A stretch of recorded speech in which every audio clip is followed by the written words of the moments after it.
제23장.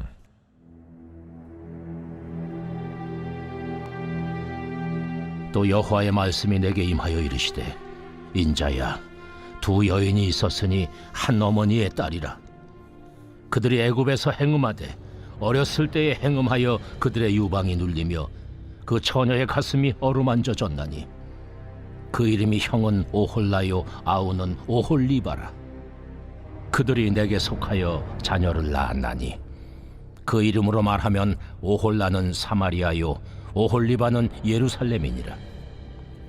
오홀라가 내게 속하였을 때에 행음하여 그가 연애하는 자 곧 그의 이웃 아수르 사람을 사모하였나니, 그들은 다 자색 옷을 입은 고관과 감독이요 준수한 청년이요 말타는 자들이라. 그가 아수르 사람들 가운데 잘생긴 그 모든 자들과 행음하고 누구를 연애하든지 그들의 모든 우상으로 자신을 더럽혔으며, 그가 젊었을 때에 애굽 사람과 동침하며 그 처녀의 가슴이 어루만져졌으며, 그의 몸에 음란을 쏟음을 당한 바 되었더니 그가 그때부터 행음함을 맞이 아니하였느니라. 그러므로 내가 그를 그의 정든 자 곧 그가 연애하는 아수르 사람의 손에 넘겼더니, 그들이 그의 하체를 드러내고 그의 자녀를 빼앗으며 칼로 그를 죽여 여인들에게 이야깃거리가 되게 하였나니, 이는 그들이 그에게 심판을 행함이니라. 그 아우 오홀리바가 이것을 보고도 그의 형보다 음욕을 더하며 그의 형의 간음함보다 그 간음이 더 심함으로 그의 형보다 더 부패하여졌느니라. 그가 그의 이웃 아수르 사람을 연애하였나니, 그들은 화려한 의복을 입은 고관과 감독이요 말타는 자들과 준수한 청년이었느니라. 그 두 여인이 한 길로 행함으로 그도 더러워졌음을 내가 보았노라. 그가 음행을 더하였음은 붉은색으로 벽에 그린 사람의 형상 곧 갈대아 사람의 형상을 보았음이니, 그 형상은 허리를 띠로 동이고 머리를 긴 수건으로 쌌으며, 그의 용모는 다 준수한 자 곧 그의 고향 갈대아 바벨론 사람 같은 것이라. 그가 보고 곧 사랑하게 되어 사절을 갈대아 그들에게로 보내매, 바벨론 사람이 나와 연애하는 침상에 올라 음행으로 그를 더럽히매, 그가 더럽힘을 입은 후에 그들을 싫어하는 마음이 생겼느니라. 그가 이같이 그의 음행을 나타내며 그가 하체를 드러내므로 내 마음이 그의 형을 싫어한 것 같이 그를 싫어하였으나, 그가 그의 음행을 더하여 젊었을 때 곧 애굽 땅에서 행음하던 때를 생각하고 그의 하체는 나귀 같고 그의 정소는 말 같은 음란한 간부를 사랑하였도다. 내가 젊었을 때에 행음하여 애굽 사람에게 내 가슴과 유방이 어루만져졌던 것을 아직도 생각하도다. 그러므로 오홀리바야, 주 여호와께서 이같이 말씀하셨느니라. 나는 네가 사랑하다가 싫어하던 자들을 충동하여 그들이 사방에서 와서 너를 치게 하리니, 그들은 바벨론 사람과 갈대아 모든 무리 부곳과 소아와 고아 사람과 또 그와 함께한 모든 아수르 사람 곧 준수한 청년이며 다 고관과 감독이며 귀인과 유명한 자요 다 말타는 자들이라. 그들이 무기와 병거와 수레와 크고 작은 방패를 이끌고 투구쓴 군대를 거느리고 치러 와서 너를 애워싸리라. 내가 재판을 그들에게 맡긴즉 그들이 그들의 법대로 너를 재판하리라. 내가 너를 향하여 질투하리니 그들이 분내어 네 코와 귀를 깎아버리고 남은 자를 칼로 엎드려뜨리며 네 자녀를 빼앗고 그 남은 자를 불에 사르며 또 네 옷을 벗기며 네 장식품을 빼앗을지라. 이와 같이 내가 네 음란과 애굽 땅에서부터 행음하던 것을 그치게 하여 너로 그들을 향하여 눈을 들지도 못하게 하며 다시는 애굽을 기억하지도 못하게 하리라. 나는 네가 미워하는 자와 네 마음에 싫어하는 자의 손에 너를 붙이리니, 그들이 미워하는 마음으로 내게 행하여 내 모든 수고한 것을 빼앗고 너를 벌거벗은 몸으로 두어서 내 음행에 벗은 몸 곧 내 음란하며 행음하던 것을 드러낼 것이라. 네가 이같이 당할 것은 네가 음란하게 이방을 따르고 그 우상들로 더럽혔기 때문이로다. 네가 네 형의 길로 행하였은즉 내가 그의 자를 네 손에 주리라. 주 여호와께서 이같이 말씀하셨느니라. 깊고 크고 가득히 담긴 내 형의 잔을 내가 마시고 코웃음과 조롱을 당하리라. 네가 내 형 사마리아의 잔 곧 놀람과 패망의 잔에 넘치게 취하고 근심할지라. 네가 그 잔을 다 기울여 마시고 그 깨어진 조각을 씹으며 내 유황을 꼬집을 것은 내가 이렇게 말하였음이라. 주 여호와의 말씀이니라. 그러므로 주 여호와께서 이같이 말씀하셨느니라. 내가 나를 잊었고 또 나를 내 등 뒤에 버렸은즉 너는 내 음란과 내 음행의 죄를 담당할지니라 하시니라. 여호와께서 또 내게 이르시되 인자야, 네가 오홀라와 오홀리바를 심판하려느냐? 그러면 그 가증한 일을 그들에게 말하라. 그들이 행음하였으며 피를 손에 묻혔으며 또 그 우상과 행음하며 내게 낳아준 자식들을 우상을 위하여 화제로 살랐으며 이 외에도 그들이 내게 행한 것이 있나니 당일에 내 성소를 더럽히며 내 안식일을 범하였도다.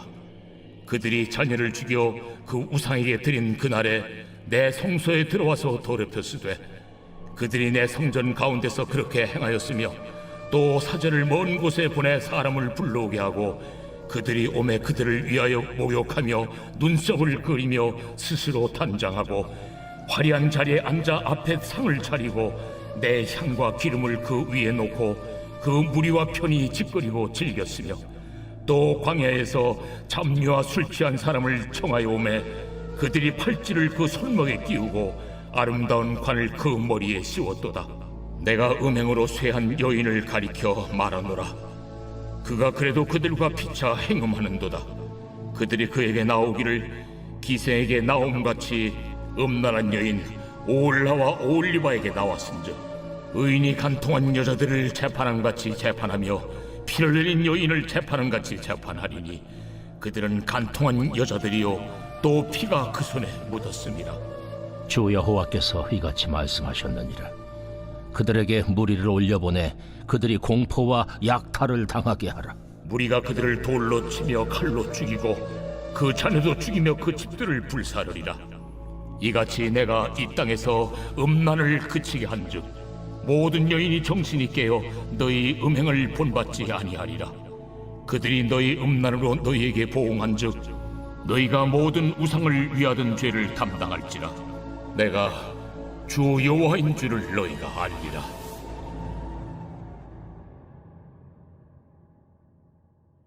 에스겔서 23장 말씀을 중심으로 하나님의 아픔을 보여주신 이유, 하나님의 아픔을 보여주신 이유라는 제목으로 함께 말씀을 묵상해 보겠습니다.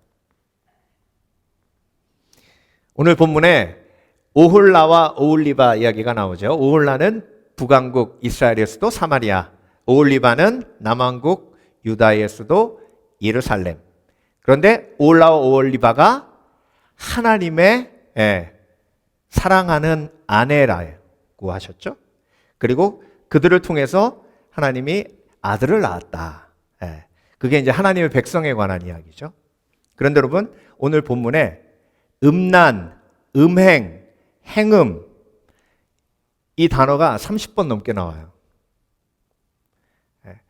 그래서 여러분, 하나님이 오홀라와 오홀리바라는 그런 비유를 통해서 이 행음, 음란, 간음 이런 끔찍한 단어들, 인간의 죄와 관련된 단어들을 비유로 말씀하시면서 하나님께서 무엇을 저와 여러분에게 주시고 계시냐면 하나님의 아픔을 표현하고 계십니다.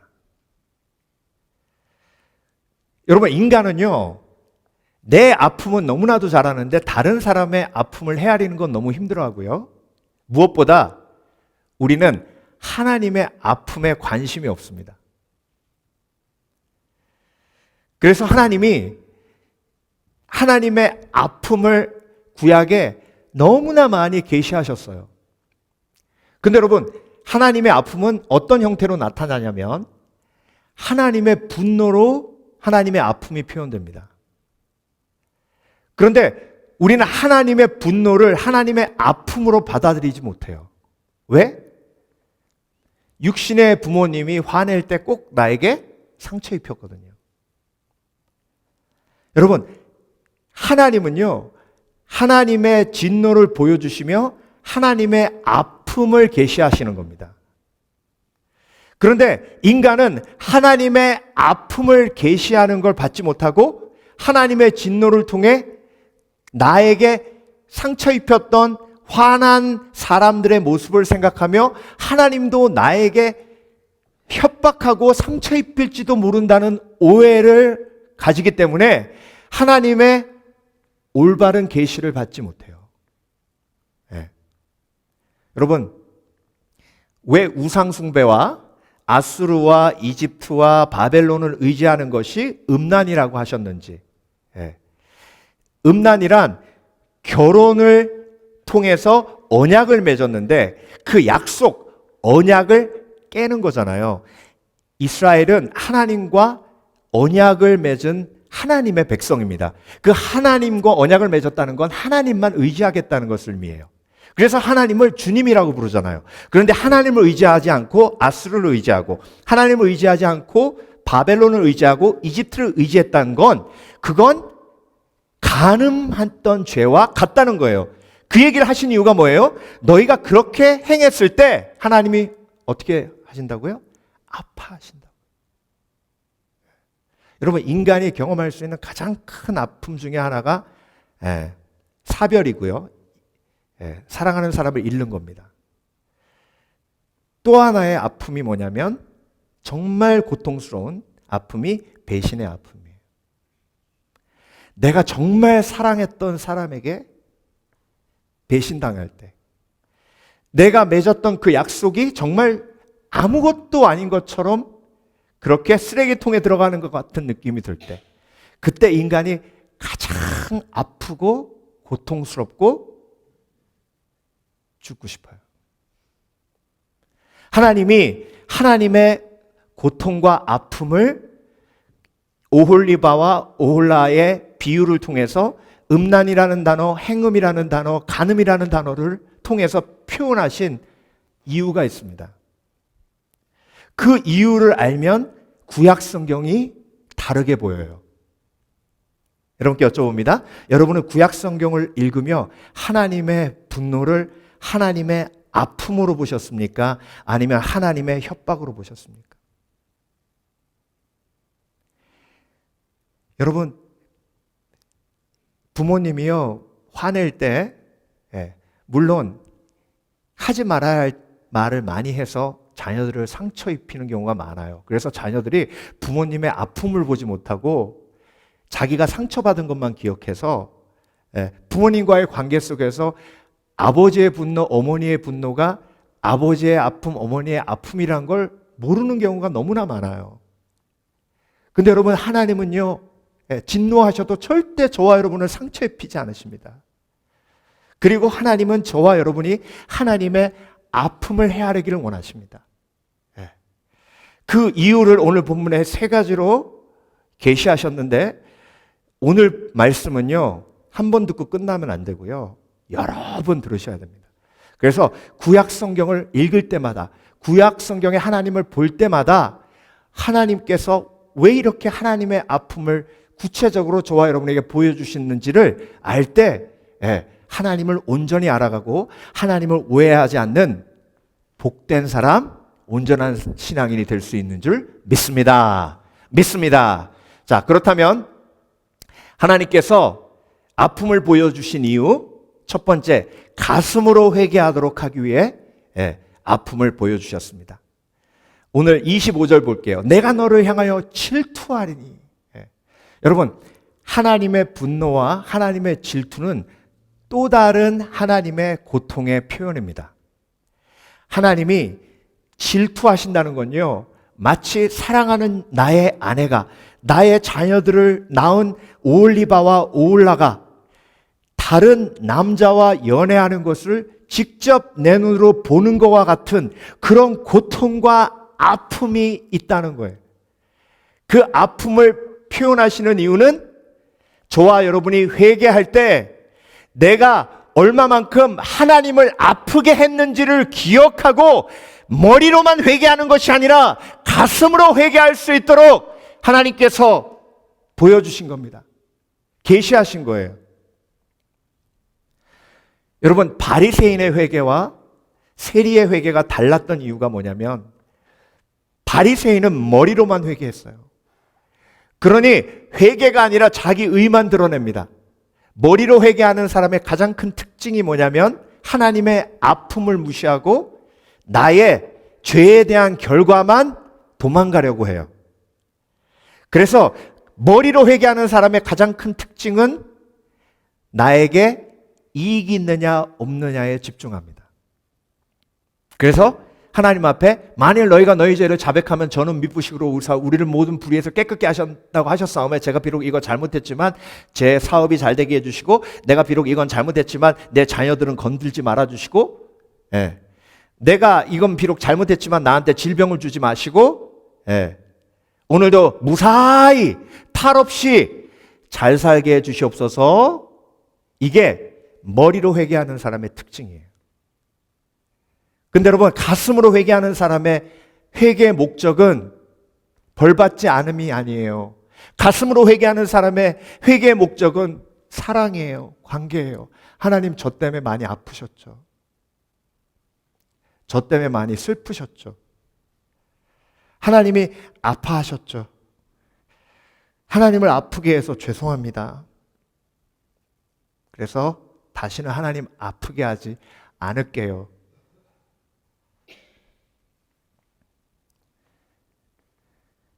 정호승 시인이 산문집을 썼는데요. 내게 인생에 도움이 된 한마디 뭐 이런 책인데 제가 참 좋아하는 책이에요. 그 책에 이런 대목이 나옵니다. 자기가 정말 인생 똑바로 살아야겠다라고 정말 자기 마음속에 1000번, 10,000번 다짐한 순간이 있었대요. 그게 어떤 순간이냐면 이혼 소송에 걸렸는데 결국 어머니를 증인으로 세울 수밖에 없었답니다. 어머니가 그 소송에 나와 아들을 위해 증언하시고 끝나고 집으로 가는 차 안에서 아무 말씀하시지 않았답니다. 그때 아들에게 어머니를 그냥 아프게 한 것도 마음 아픈데 결국 법정에까지 서게 해드린 내가 처절하게 자기의 삶을 돌아보면 내가 이렇게 살지 말아야겠다 또 결심하고 또 결심하고 또 결심했대요.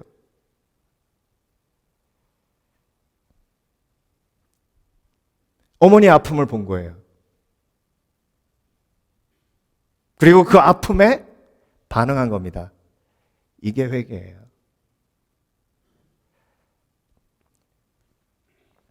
성경에 정말 어떻게 이렇게 아버지의 아픔을 무시하며 자기가 원하는 대로 이렇게 못되게 행동할 수 있을까라는 생각이 드는 아들 한 명이 있습니다.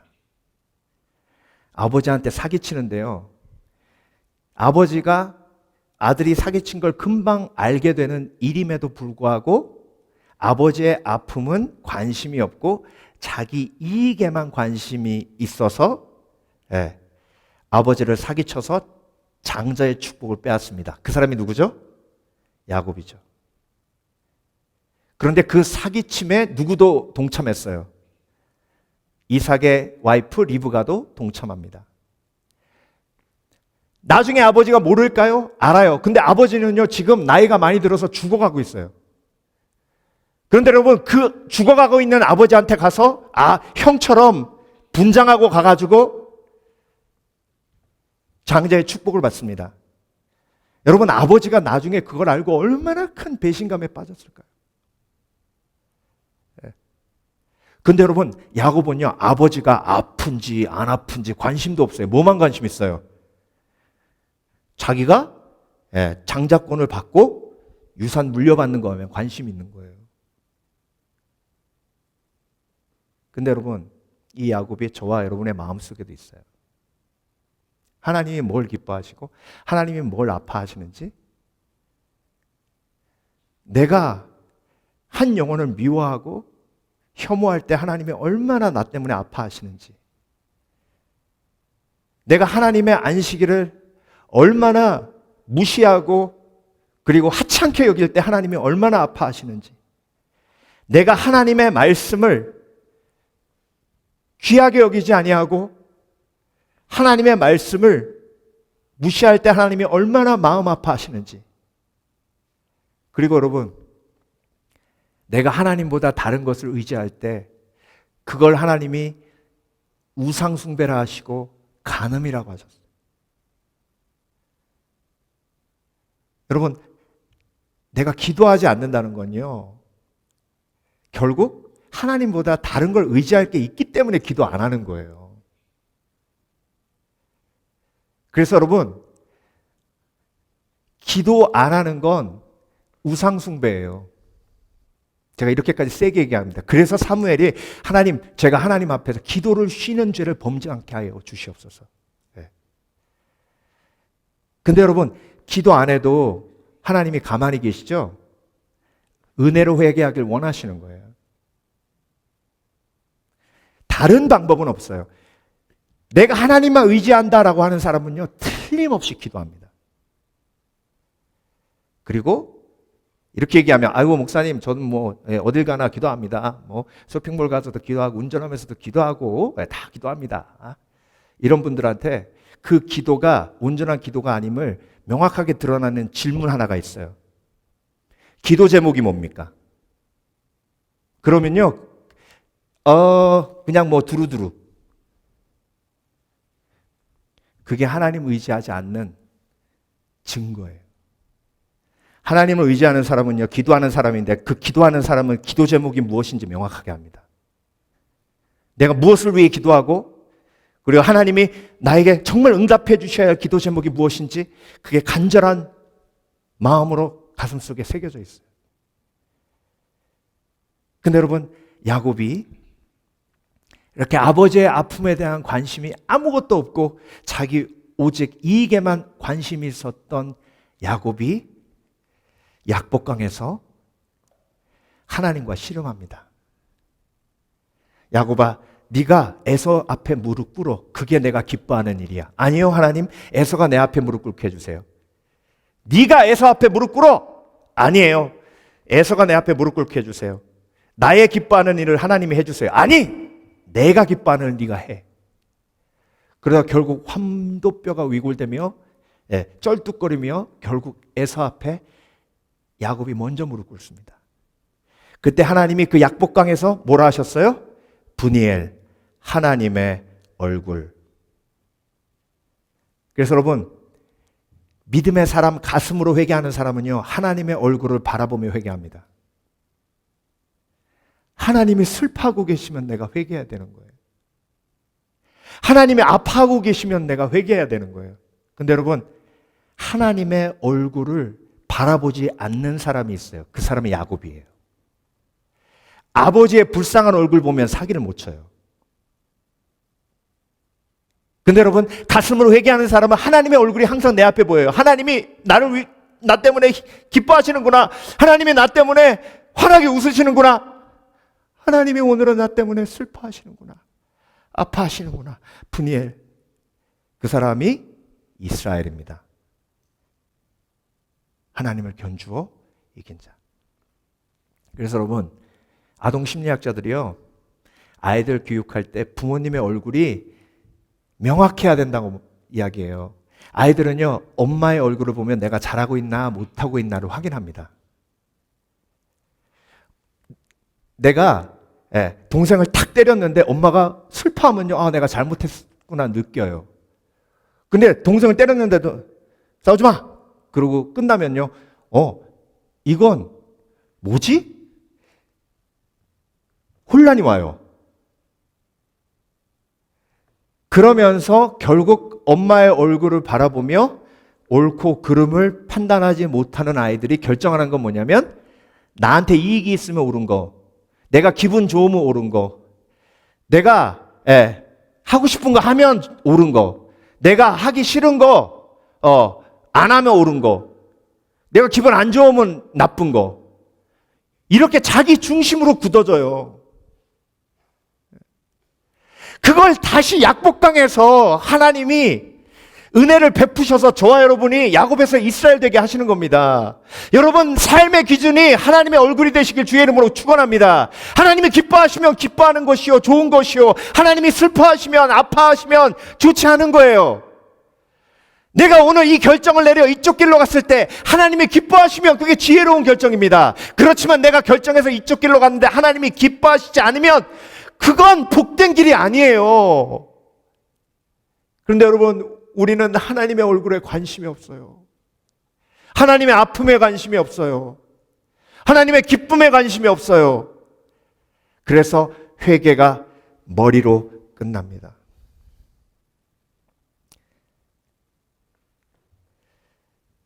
30절, 그들이 자녀를 죽여 그 우상에게 드린 그날에 내 성소에 들어와서 더럽혔으되 그들이 내 성전 가운데서 그렇게 행하였으며.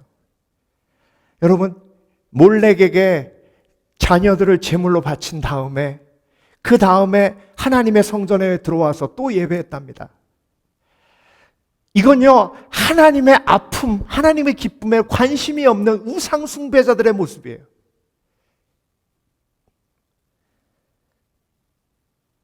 그래서 여러분, 오늘 이 시간 하나님의 아픔에 내 영안이 띄어지기를 원합니다.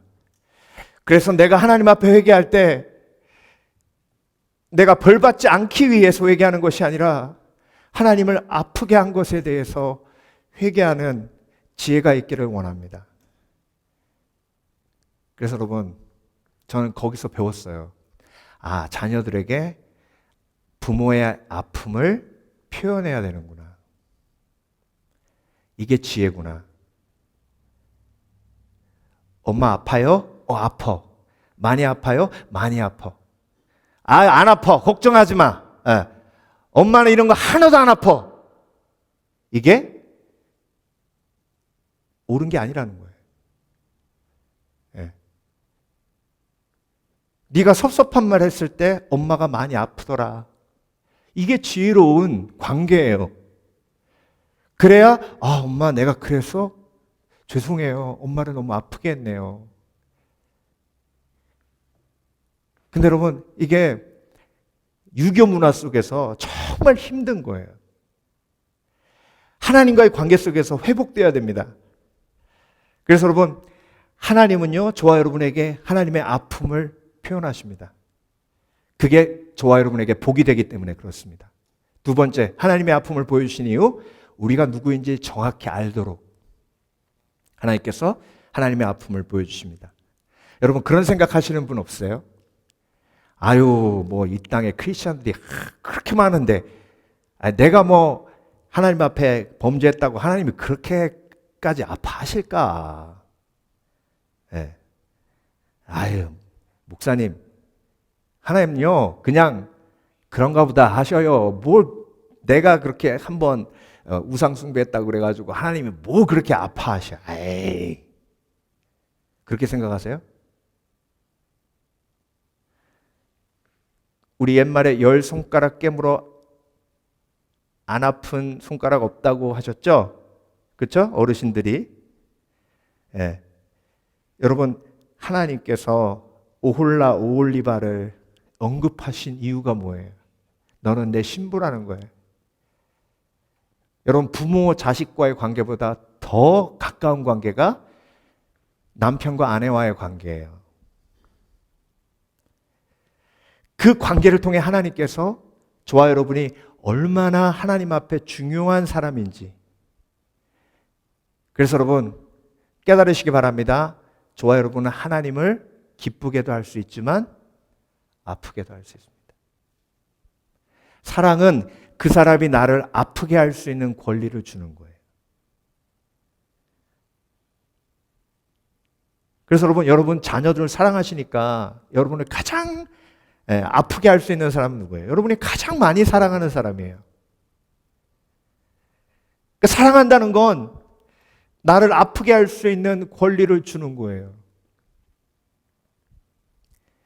최영희 시인이 시에서 그런 말을 썼습니다. 아름다움은 아픔 후에 오는 꽃이다. 그래서 아름다움을 아른다움이라고 한다. 예. 아름다움을 뭐라 그런다고요? 아른다움. 앓다는 게 뭐예요? 아픈 거죠. 예. 네, 그러니까 마음 아리해. 그 아리예요. 그 마음 아리 다음에 오는 아름다움이라는 거예요. 예. 어떻게 시인들은요, 정말 어떻게 그런 말을 쓰는지 모르겠어요. 예. 제가 그 시구 읽고, 야, 정말 그렇다. 그래서 사랑은 오래 참고잖아요. 사랑은 아파요. 예. 그래서 하나님이 저와 여러분을 독생자 예수를 보내시기까지 사랑하셨어요. 그래서 저와 여러분이 잘못된 길로 나아가면 하나님은 무지 아파하십니다. 믿으세요? 믿으세요? 아직도 못 믿으신 분 계시면요, 압살롬 얘기 듣고 회개하셔야 됩니다. 여러분, 압살롬이요, 요압한테 죽고 다윗이 압살롬아, 압살롬아, 왕궁이 떠나가도록 하루 종일 통곡합니다. 근데 여러분, 신하들이 마음이 불편한 게 뭐냐면요, 압살롬이 반란 일으켜서 다윗 죽이려고 그랬잖아요. 그것뿐만이 아니에요. 다윗 왕궁을 차지한 다음에 다윗의 후궁들이면 어머니 뻘이죠. 그 다윗의 후궁들을 왕궁 뜰이라는 건 은밀한 방도 아니에요. 뜰에다가 놓고 취했어요. 그 얘기는 뭐예요? 아버지하고 이제 더 이상 관계 회복할 수 없는 루비콘 강을 건너는 거예요. 그렇게까지 했는데 다윗이 압살롬 때문에 우는 거예요. 여러분, 압살롬은 다윗이 이만큼 압살롬을 사랑하는지 알았을까요? 그러니까 그 아버지의 사랑을 모르는 압살롬이 그 인생이 그 모양 그 꼴 되는 거예요. 여러분은 여러분 때문에 우시는 하나님의 마음을 아십니까?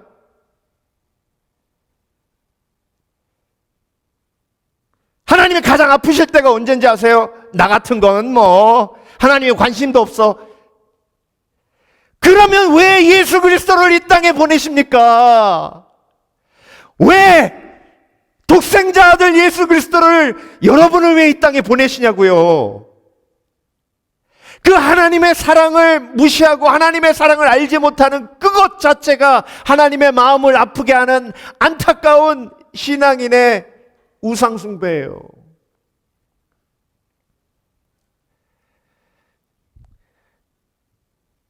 제가 어렸을 때 저희 아파트 뒷뜰에 이제 놀이터는 아닌데 애들이 모여가지고 같이 불장난도 하고 그리고 놀았어요. 근데 하루는 갔더니 누가 리아카를 갖다 놓은 거예요. 리아카. 야, 엄청난 장난감이잖아요. 그거 타고 노는데 진짜 재밌었어요. 근데 제 친구가 이제 딱 끌고 우리는 뒤에 타고, 그 순간 좀 체중이 많이 나가는 애가 뒷뜰에 왔다가 우리가 그렇게 놀고 있는 걸 본 거예요. 그때 제가 봤거든요. 그 육중한 달려오는 거예요. 어떻게 했겠어요? 점프해가지고 그 리아카에 팍 탄 거예요. 그 순간 앞에 손잡이 있죠? 확 올라가면서 리아카 끈 애가 어떻게 됐겠어요? 여기 턱을 팍 부딪힌 거예요. 피가 흐르는데요. 와, 우리는 그 뒤에서 얼음이 됐죠. 이거 큰일 났다. 와, 우는데요. 제일 먼저 누가 뛰어왔겠어요? 엄마는 자기 애 이름 그 우는 소리 알아요, 몰라요? 알죠? 엄마가 왔는데요. 야! 그러고 막 와가지고 끌어안고 우는 거예요. 우리 아들 어떡해? 우리 아들 어떡해? 도와주세요. 도와주세요. 막 그러고. 근데 여러분, 제가 그때 빨리 병원에 가야겠다. 내 친구 빨리 치료받아야 되겠다. 이렇게 생각해야 되잖아요. 근데 저는 그 순간에 무슨 생각했냐면 부럽다. 저는 할아버지 할머니 밑에서 자랐잖아요. 부럽다. 다쳐도 울어주는 엄마가 있어서 부럽다.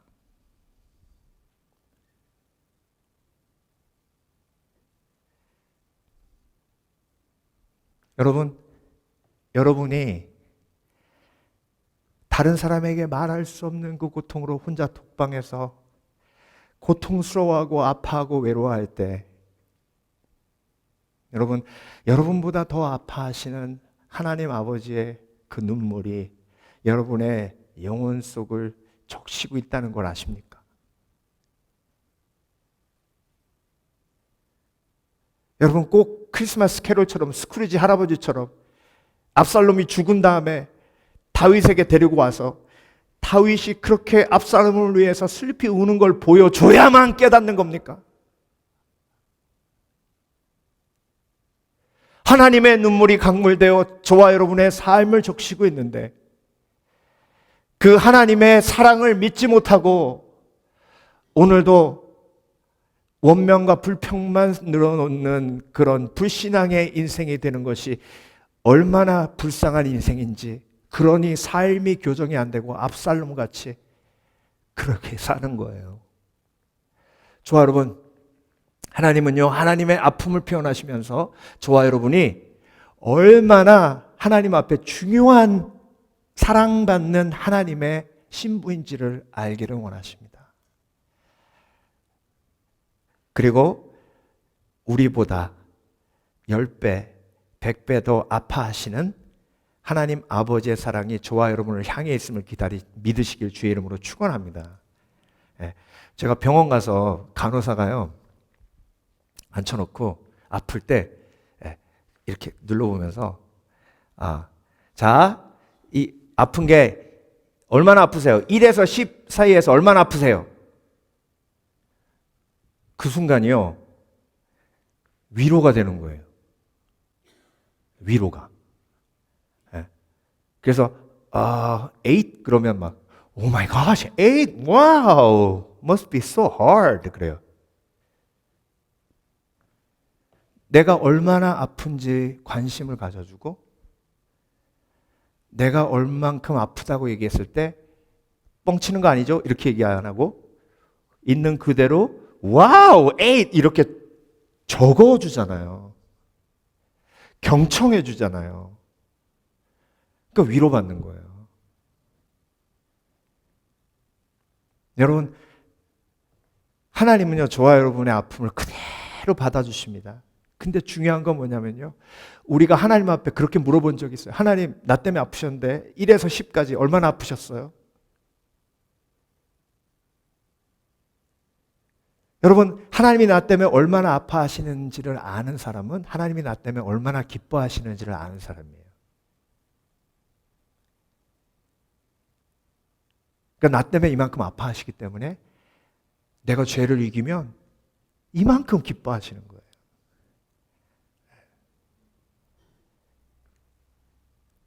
그래서 여러분, 하나님의 아픔을 우리에게 보여주신 이유, 가슴을 회개하기 위해서, 그리고 우리가 얼마나 하나님 앞에 중요한 사람인지, 오홀라와 오홀리바 같이 하나님이 사랑하는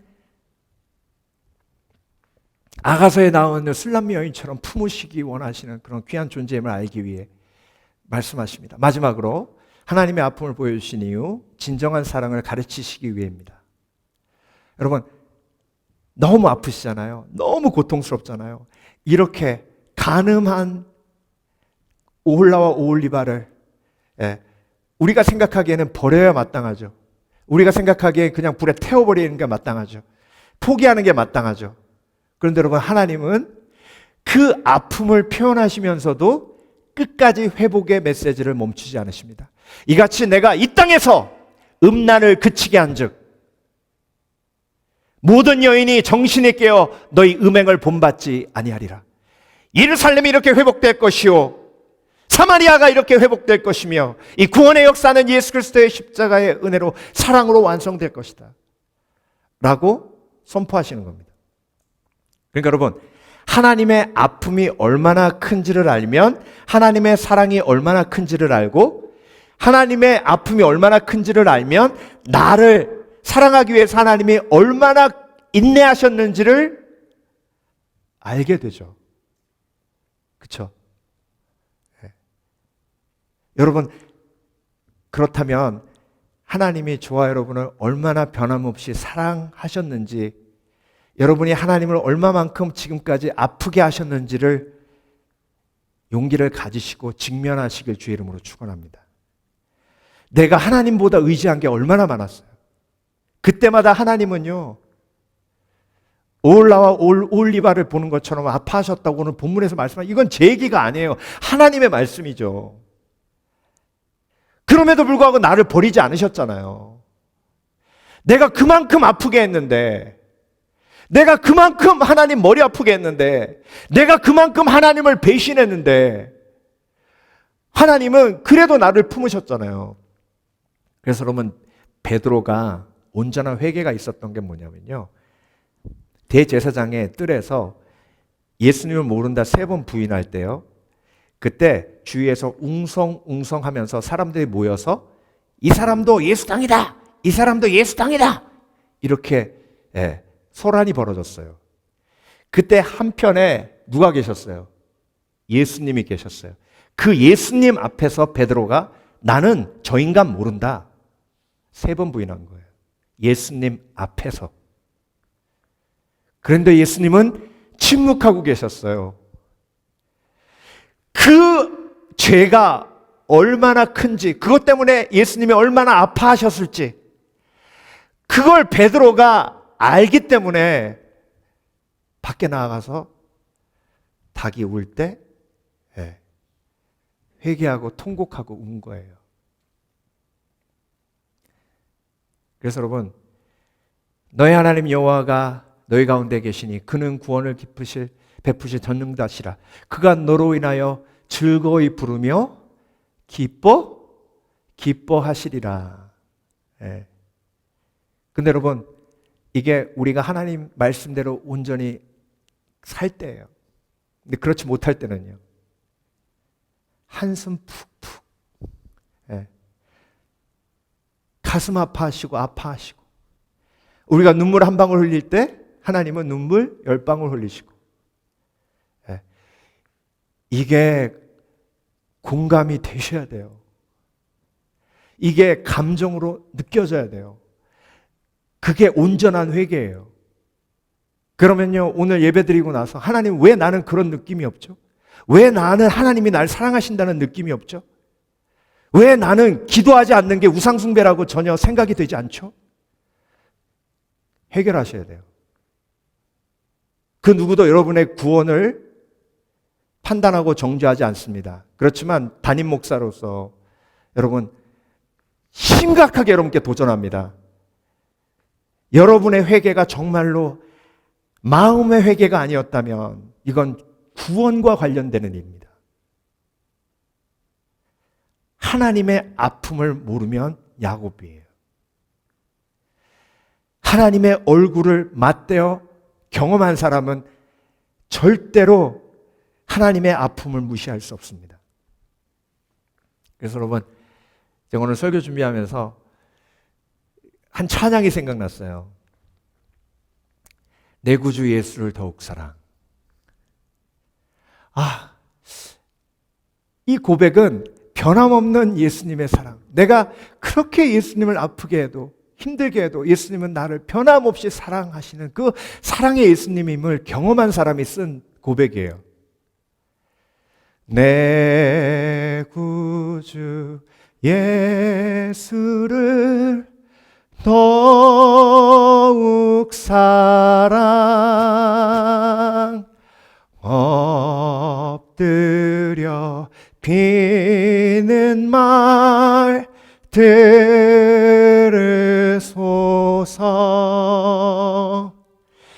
내 진정 소원이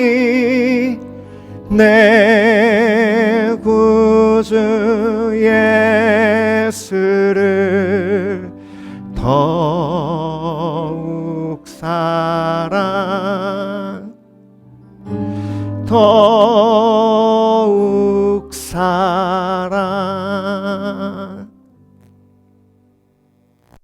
여러분, 하나님께 여러분이 하나님 사랑해요 하면 하나님 얼마나 환하게 웃으신지 아세요? 네. 근데 궁금했던 게 어떻게 이런 고백을 할 수 있었을까 해서 좀 찾아봤어요.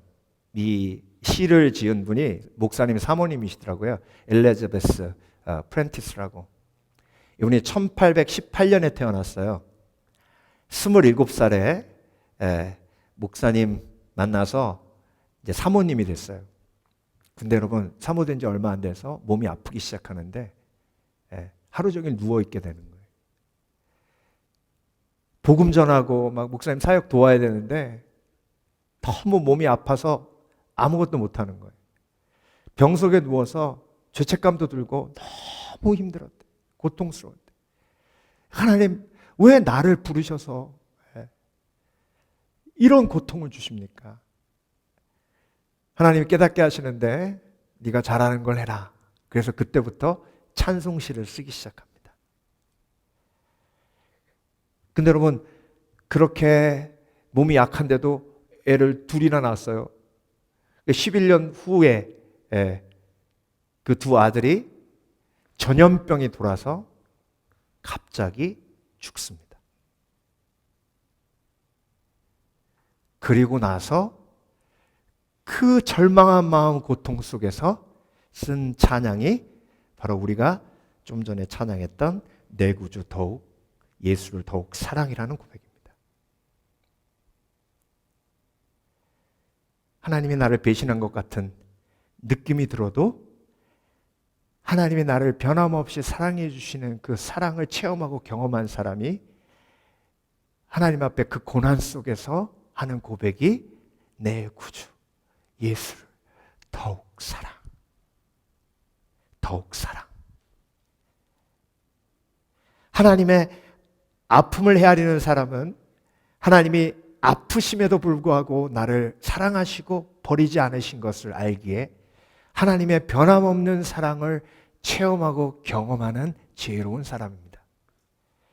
하나님의 아픔을 헤아릴 줄 아는 복된 그리스도인 되시길 주의 이름으로 축원합니다.